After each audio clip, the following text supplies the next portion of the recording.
In the summer of 1536, the air within the walls of the Tudor court was thick with tension and whispered rumors. The grandeur of Henry VIII's palace, usually alive with music and festivity, seemed subdued beneath a veil of unease. Courtiers exchanged furtive glances, their conversations laced with suspicion and fear. At the heart of this storm was Anne Boleyn, once the radiant queen whose charm had captivated the king, now a woman facing the unimaginable, her execution. The news of her impending death spread like wildfire, shocking a nation that had watched her rise with fascination and, in many quarters, with quiet disdain. Anne Boleyn's position as Queen of England was both dazzling and precarious.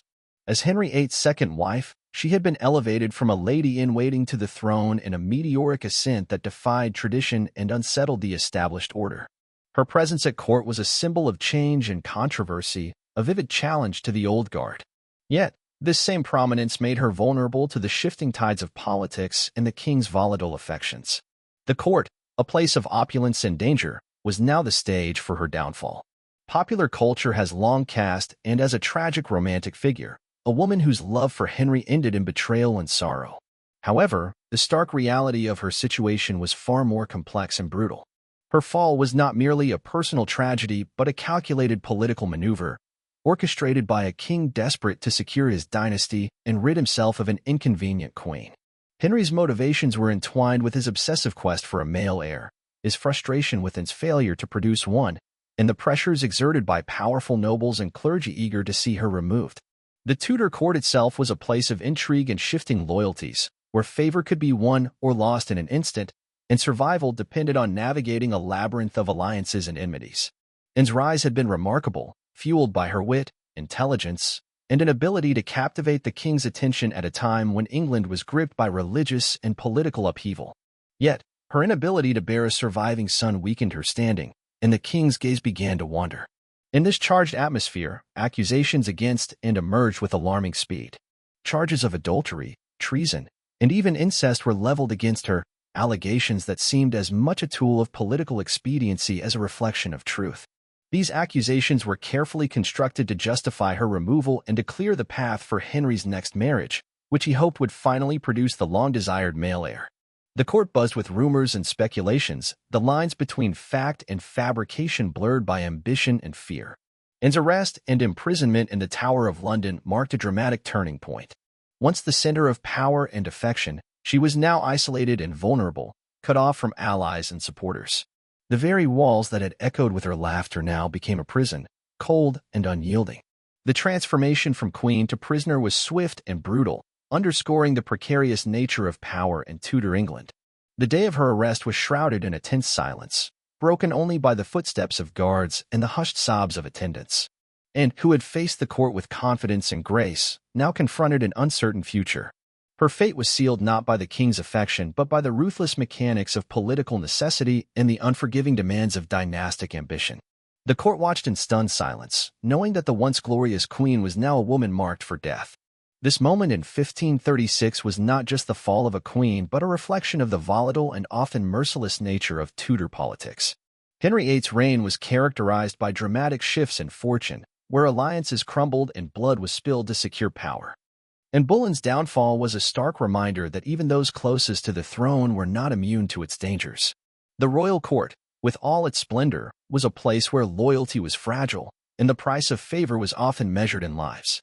As the court prepared for the grim events to come, the figure of Anne Boleyn loomed large in the collective consciousness of England. She was a woman who had dared to challenge convention, whose intelligence and ambition had both enthralled and threatened those around her. Yet now, she faced the ultimate consequence, a victim of the very system she had once navigated with such skill. The anticipation of Anne's execution sent ripples through the social fabric of Tudor England. For many, it was a moment of scandal and shock, a dramatic spectacle that exposed the raw and ruthless underbelly of royal power. For others, it was a grim affirmation of the king's authority and the unyielding demands of monarchy. The event would not only end Anne's life but also signal a profound shift in the court's dynamics, heralding the rise of new favorites and the continuation of Henry's dynastic quest. In the days leading up to her death, the court was a cauldron of conflicting emotions. Some mourned the loss of a queen who had once inspired hope and change, while others welcomed the removal of a divisive figure. The atmosphere was charged with a mixture of fear, fascination, and inevitability as the machinery of Tudor justice prepared to deliver its final, irrevocable verdict. Anne Boleyn's story in this moment was a potent illustration of the intersection between personal tragedy and political calculation. Her execution was not merely the end of an individual life but a carefully orchestrated act designed to serve the ambitions of a king and the demands of a dynasty. It was a spectacle that would resonate through history, emblematic of the perilous nature of power and the human cost embedded within the pursuit of legacy. As the sun set over the royal palaces and the courtiers settled into uneasy silence, the shadow of Anne Boleyn's fate stretched long across Tudor England. The queen who had once stood at the pinnacle of power was now on the precipice of oblivion, her story poised to unfold in a tragic sequence of events that would forever mark the annals of history. The court held its breath, aware that the coming days would reveal not only the fate of a woman but also the merciless face of a kingdom ruled by ambition and fear. The Tudor court, with its gilded halls and whispered intrigues, was a world where favor was as fleeting as the flicker of a candle's flame. In this realm of shifting alliances and veiled threats, Anne Boleyn's rise was nothing short of extraordinary. From her early days as a lady-in-waiting, her ascent to the throne seemed almost inevitable, driven by a combination of sharp intellect, magnetic charisma, and the king's own restless desire for an heir. Yet, beneath the surface of her seemingly assured position, the currents of courtly politics swirled with danger, and her fall was already being written in the margins of ambition. Anne's journey began far from the throne, in the quieter corridors of noble households where she first learned the arts of persuasion and poise. Her education abroad in the courts of France and the Netherlands had polished her into a woman of refinement and wit, qualities that would later captivate Henry VIII. When she returned to England, she quickly found a place within the royal household, initially as a lady-in-waiting to Queen Catherine of Aragon. It was here, amid the complex web of Tudor court life, that Anne's fortunes began to change. Henry VIII, already restless in his marriage to Catherine, found in Anne a spark that rekindled his passions and hopes. Unlike her predecessor, Anne was outspoken and fiercely intelligent, qualities that both attracted and unnerved the king. Her refusal to become his mistress, insisting instead on marriage, marked a new kind of ambition, one that challenged the established order and forced Henry to break with the Catholic Church in his desperate bid to annul his first marriage. This defiance elevated Anne from mere consort to queen, a position fraught with both power and peril. Yet, despite her triumph, Anne's failure to provide a surviving male heir cast a long shadow over her reign. The birth of her daughter, Elizabeth, was celebrated, but the king's yearning for a son remained unfulfilled. This biological reality became a political vulnerability, exploited by factions within the court eager to see her removed. Anne's enemies, sensing the king's growing impatience, began to conspire against her, weaving narratives that would soon prove fatal. The accusations leveled at Anne were as shocking as they were meticulously crafted. Charges of adultery, treason, and even incest were hurled against the queen, painting her not as a victim of circumstance but as a dangerous conspirator. These allegations, largely fabricated, served a clear political purpose: to justify her downfall and allow Henry to remarry without scandal. The court, ever a theater of power plays, embraced these accusations with a mixture of fear and opportunism, as nobles jockeyed for favor in the coming realignments. Anne's position deteriorated rapidly as the wheels of justice turned with relentless speed. The very courtiers who had once admired her intelligence and strength now distanced themselves, unwilling to risk association with a woman who had fallen from grace so spectacularly. Her isolation was complete when she was arrested and confined within the Tower of London, a fortress that symbolized both royal authority and the finality of condemnation. The atmosphere of the court shifted palpably as Anne's arrest was announced. Courtiers whispered in corridors, their voices tinged with disbelief and dread. Some mourned the loss of a queen who had brought a new energy to the court, while others saw her downfall as an inevitable consequence of the dangerous game she had played. Henry himself was a complex figure in this drama, at once the architect of her rise and the agent of her destruction, driven by both personal disappointment and political necessity. Anne's imprisonment was not merely a physical confinement, but a symbolic stripping of power. The queen who had once commanded the attention of the most powerful man in England was reduced to a prisoner, her movements and communications tightly controlled. The tower's cold stones bore witness to her solitude and the collapse of her former world.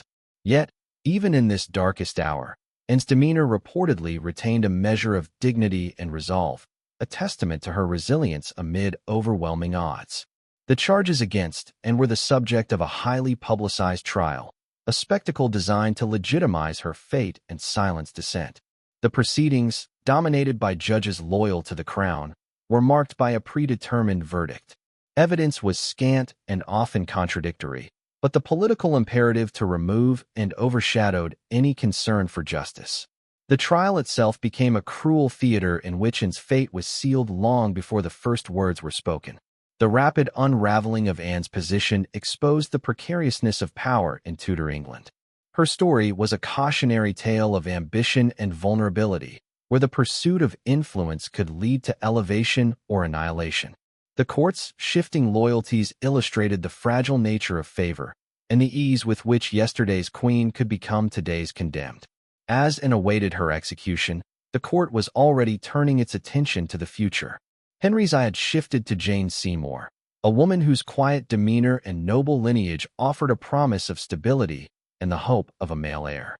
Jane's rise was facilitated by Anne's fall, a stark reminder of how quickly fortunes could change in the Tudor court. The political landscape was being redrawn, with new alliances forming and old ones dissolving in the wake of the Queen's demise.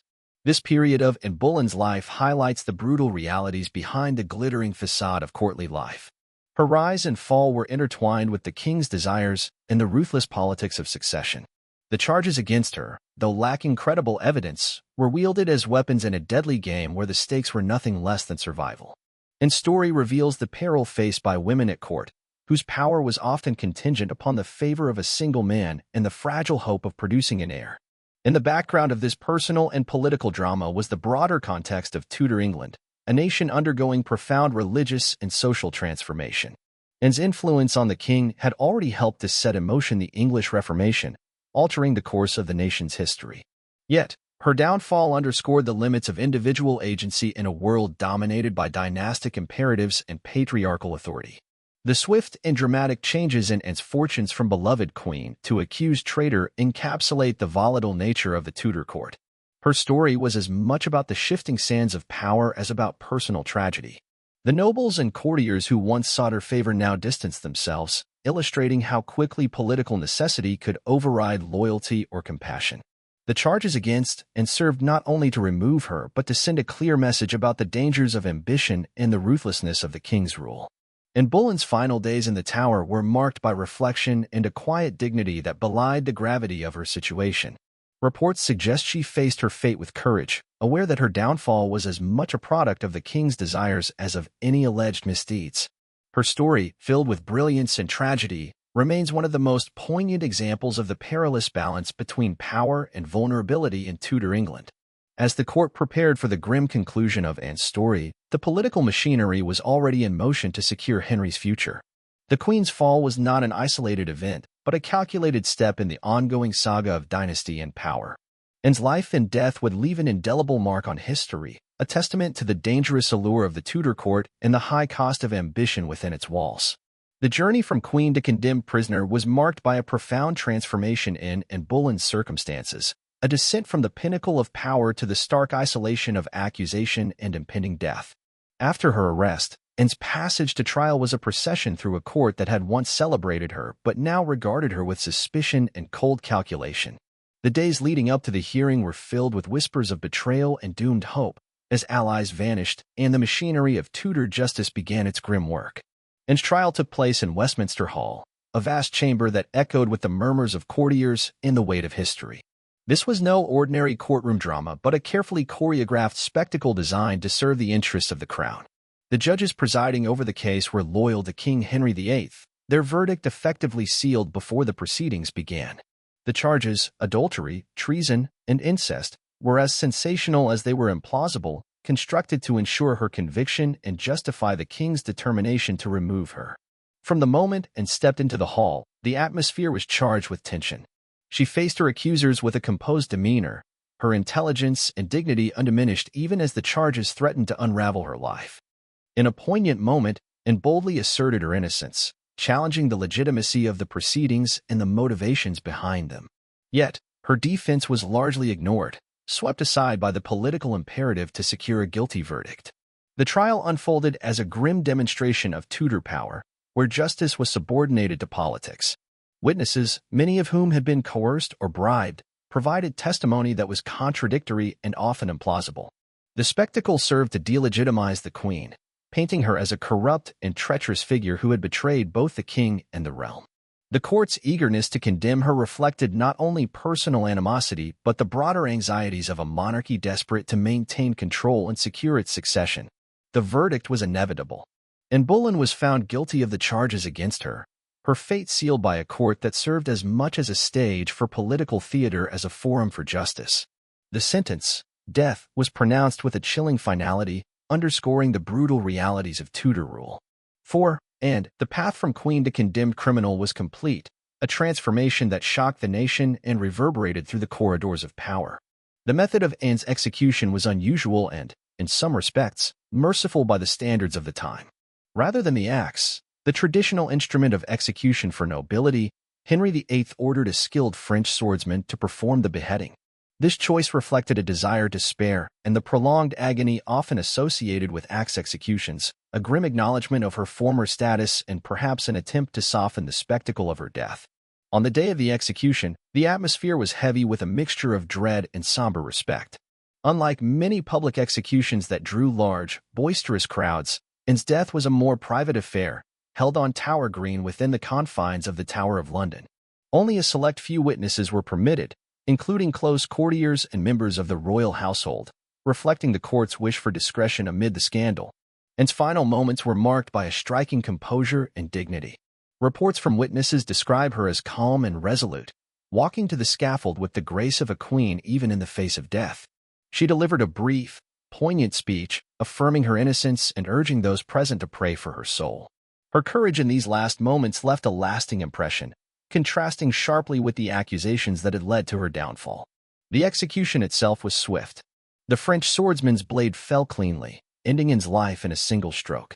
This act, both merciful and efficient, was a stark departure from the gruesome spectacles often associated with Tudor executions. Yet, the underlying brutality remained undeniable. A woman who had once wielded immense influence was now silenced forever, a victim of political expediency and royal caprice. The aftermath of Anne's execution sent shockwaves through the court and the kingdom.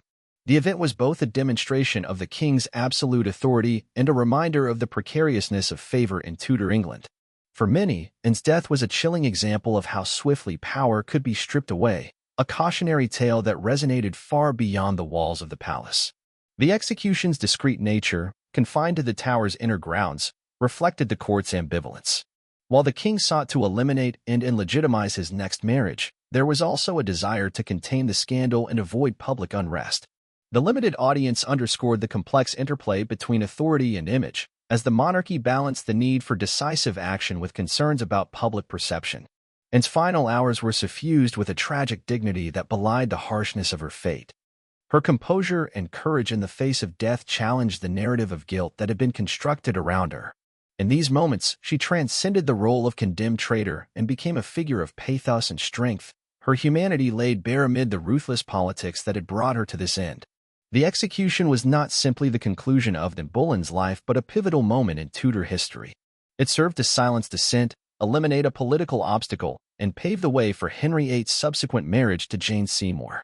The event reshaped the dynamics of the court, prompting nobles and courtiers to realign themselves with the shifting centers of power.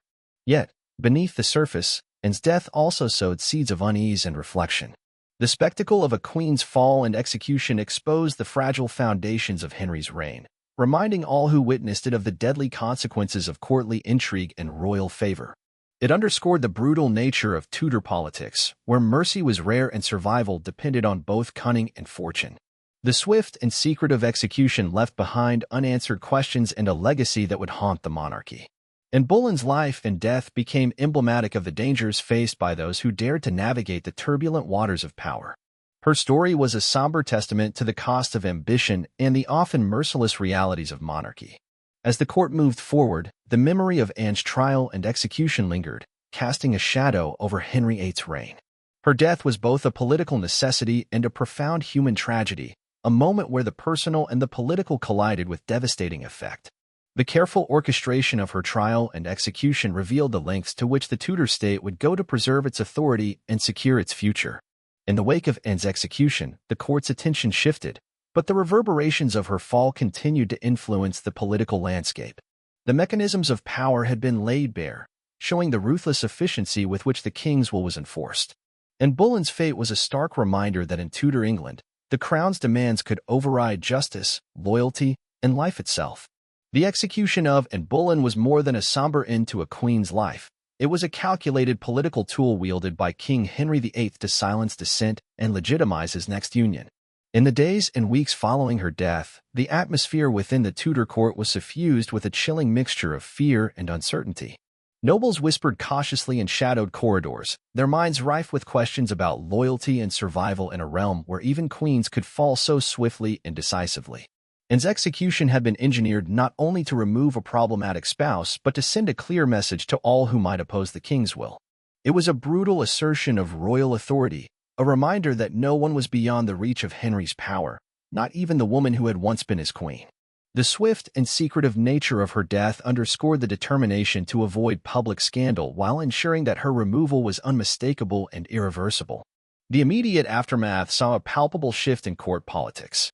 Anne's fall created a vacuum that was quickly filled by Jane Seymour, whose ascension to queen was orchestrated with careful haste. Jane's reputation for demureness and her ability to produce a male heir offered Henry a much-needed respite from the turmoil that had engulfed his court. Her rise marked a temporary stabilization in the king's reign, a momentary return to order after the storm of Anne's dramatic downfall. Yet beneath this veneer of stability, the court remained on edge. The execution had exposed the fragility of favor and the dangers of courtly ambition. Many nobles found themselves recalibrating their loyalties, wary of falling victim to the same fate as Anne. The atmosphere was one of cautious calculation, as courtiers sought to navigate the treacherous waters of royal preference and political intrigue. The details of Anne's final moments added a haunting layer to the court's collective consciousness. Witnesses recalled her composed demeanor, a mixture of dignity and resignation that contrasted starkly with the ignominy of her charges. Her courage in facing death humanized her in the eyes of some, even as the official narrative sought to portray her as a traitor. This tension between perception and reality lingered, complicating the legacy of her execution. Anne's remains were disposed of with a deliberate lack of ceremony. Buried in an unmarked grave within the Tower of London, her final resting place was a stark symbol of her erasure from royal memory. The absence of a tomb or monument reflected the court's desire to expunge her presence, to consign her to oblivion both physically and symbolically. It was a grim reminder of how quickly favor could turn to oblivion in Tudor England. The execution's reverberations extended beyond the immediate court. Across England, news of the Queen's death spread, eliciting a mixture of shock, sadness, and resignation among the populace. For some, Anne remained a figure of sympathy, a woman undone by the ruthless demands of monarchy. For others, she was a cautionary tale of ambition thwarted and the perils of challenging royal authority. This complex public response added to the multifaceted legacy of her demise. Politically, the removal of Anne Boleyn served to consolidate Henry's power and clear the path for his continued dynastic ambitions. The swift transition to Jane Seymour as queen was a strategic move, designed to quell dissent and present a united front to both domestic and foreign observers.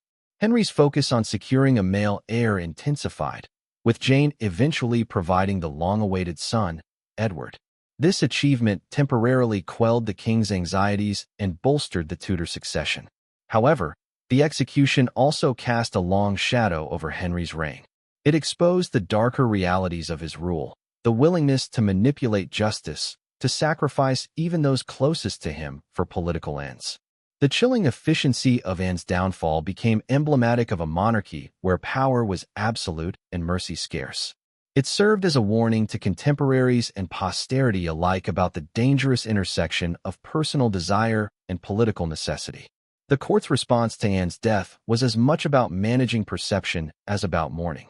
The controlled nature of her execution and the swift remarriage were orchestrated to maintain stability and avoid public unrest. Yet beneath this carefully constructed facade, The brutality of her fate lingered in the minds of those who had witnessed the Queen's dramatic fall. The execution became a silent testament to the precariousness of life at court and the merciless demands of Tudor sovereignty.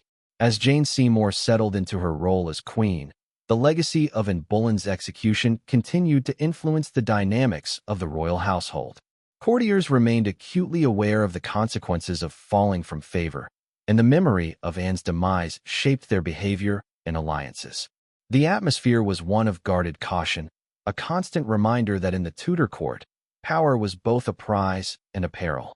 Anne's death also resonated beyond the immediate political sphere, touching on deeper themes of justice, gender, and authority. Her trial and execution highlighted the vulnerabilities faced by women in a patriarchal society, where their fortunes were often tied to their relationships with men and their ability to produce heirs. The charges against, and many of which were fabricated, underscored the precarious position of queenship and the ease with which a woman's reputation could be destroyed. In the broader cultural memory, Anne Boleyn's execution became a focal point for reflections on the nature of Tudor politics and the human costs hidden beneath its grandeur. Her story was retold in countless works of literature and art, evolving into a symbol of tragic victimhood and female agency. The Queen who had once been vilified was gradually reimagined as a complex figure who had challenged the constraints of her time and paid the ultimate price. The political utility of Anne's execution was undeniable. It removed the contentious figure and facilitated Henry's subsequent marriage, but it also exposed the ruthless calculations underpinning Tudor governance. The event underscored the king's willingness to exert his will without regard for fairness or compassion, reinforcing a culture of fear and obedience at court. In the months following Anne's death, the court's uneasy equilibrium was maintained, but the scars of her fall remained visible. The execution had altered the fabric of power, reminding all who witnessed it of the volatility inherent in the pursuit of favor and the fragility of human life when caught in the machinery of state. The shadow of Anne Boleyn's demise loomed large, a potent symbol of the costs of ambition and the unforgiving nature of royal authority. The disposal of Anne's remains in anonymity was a final act of repudiation, yet it could not erase the impact of her life and death. Her story continued to resonate, a lasting reminder of the perils faced by those who dared to ascend the heights of power in Tudor England. The Queen's fall and execution remained etched in history, a testament to the brutal realities of a court where loyalty was fleeting and justice often a casualty of political necessity. As the court moved forward, the legacy of Anne Boleyn's execution shaped not only the immediate politics of the realm, but also the cultural and historical narrative of England.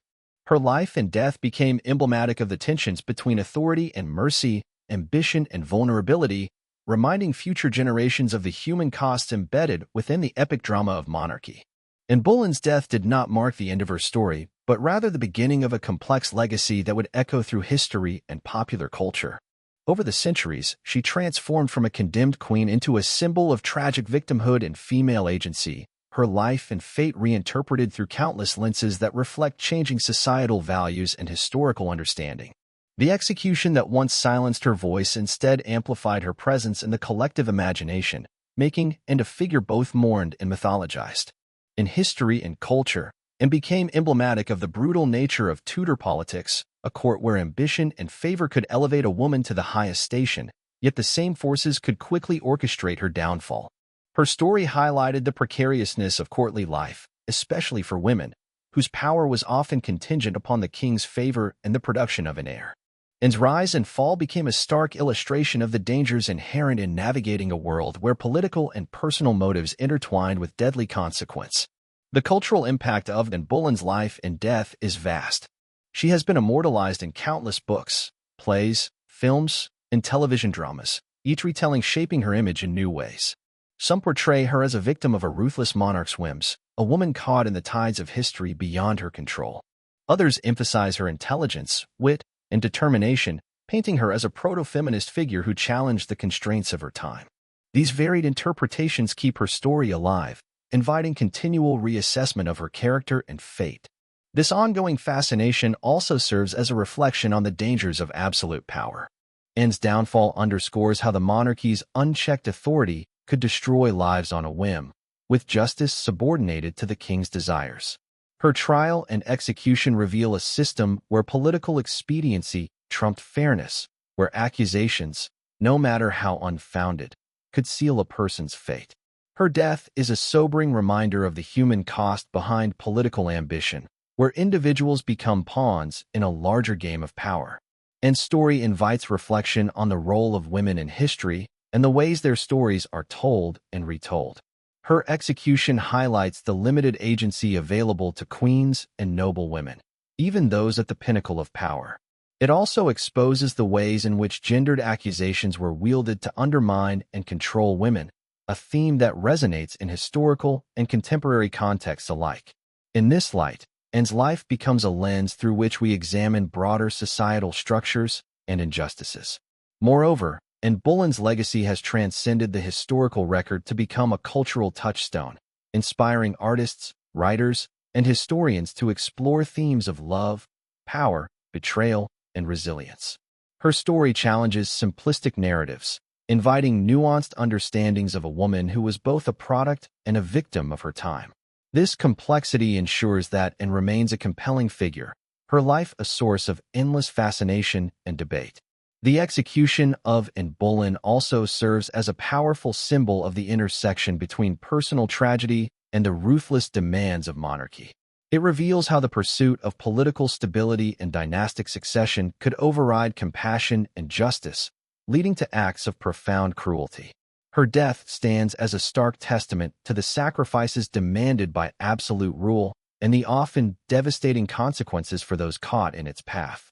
In the centuries that followed, Anne's story has been revisited as a cautionary tale about the perils of unchecked ambition and the volatility of courtly favor. It has also become a narrative of endurance, a reminder that even in the face of ultimate degradation and loss, the human spirit can persist. Anne's transformation into a martyr-like figure speaks to the enduring power of stories to transcend their origins and inspire future generations. Her life and death continue to spark dialogue about the complexities of historical memory and the ways in which individuals are remembered or forgotten. Anne Boleyn's fate challenges historians and audiences to grapple with the tensions between myth and reality, between the political necessities of the past and the ethical questions they raise today. Her story remains a potent reminder that history is not merely a record of events, but a narrative shaped by perspective, interpretation, and the passage of time. Today, Anne Boleyn's legacy endures not only as a chapter in Tudor history, but as a symbol of the ongoing struggle between oppression and liberty. Her life story underscores the sacrifices made in the name of power and principle, reflecting broader human themes that transcend her specific historical context. As a figure at the crossroads of love, ambition, and tragedy, Anne continues to captivate and challenge us, urging reflection on the costs of authority and the resilience of the human spirit. Through her enduring presence in culture and history, Anne Boleyn reminds us that the past is never truly past. It lives on in the stories we tell and the meanings we ascribe. Her story, marked by brilliance and brutality, tragedy and tenacity, stands as a testament to the complexities of human experience and the enduring quest for justice and dignity.